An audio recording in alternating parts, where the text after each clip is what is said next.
रामराम मंडळी सकाळपासून पार पडतंय भव्य दिव्य असं ओपनचं मैदान MI केसरी 2025. हे मैदान औंध येथे पार पडतंय. तर या मैदानात प्रथम क्रमांकाला बक्षीस असणार आहे 1 लाख. या मैदानात सकाळपासून 54 गट पळून आले, त्यानंतर 7 सेमीसुद्धा पळाल्या आणि आत्ताच काही वेळापूर्वी फायनलचा फेरासुद्धा पळून आलेला आहे.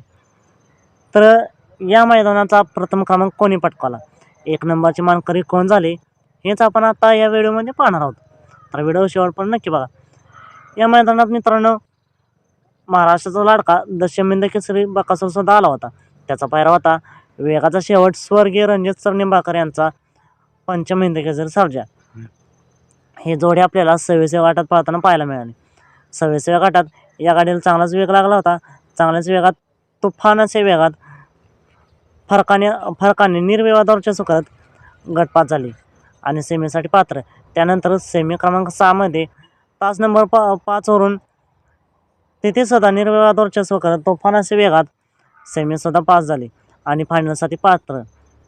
बऱ्याच मैदानी गुलाल मिळत नव्हता, तर आज बकासूरला गुलाल मिळाला आहे. बकासूर प्रेमी नाराज होते, त्याच बकासूर प्रेमींना आज बकासूरने खुश केलेला आहे.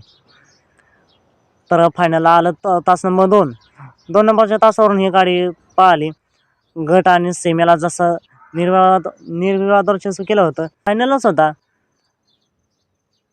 निर्विवाद वर्चस्व करत 1 नंबरचे मानकरी झाले. तर हो मित्रांनो, आजच्या या मैदानात 1 नंबर केलेला आहे दशम हिंद केसरी बकासूर आणि त्याच्यासोबत पंचम हिंद केसरी सर्जा यांनी.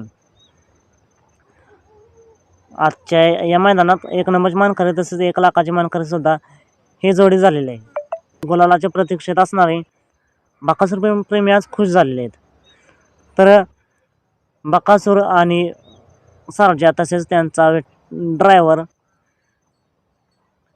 छोट्या ड्रायव्हर कोराळकर यांना मनापासून शुभेच्छा. तसेच या जोडीला पुढील मैदानासाठी खूप खूप शुभेच्छा. मित्रांनो, अजून एक सांगायचं राहिलं, वेगाचा शेवट पंचम हिंद केसरी सर्जा हाच गेल्या वर्षीचा म्हणजेच 2024चा या मैदानाचा 1 नंबरचा मानकरी होता. याही मैदानात 1 नंबरचा मानकरी वेगाचा शेवट सर्जा झालेला आहे आणि त्याला साथ दिली दशम हिंद केसरी बकासूर यांनी. चला तुम्ही भेटूया पुन्हा एकदा बैलगाडा क्षेत्रातील नवीन अपडेट्ससह नवीन भन्नाट अशा व्हिडिओमध्ये.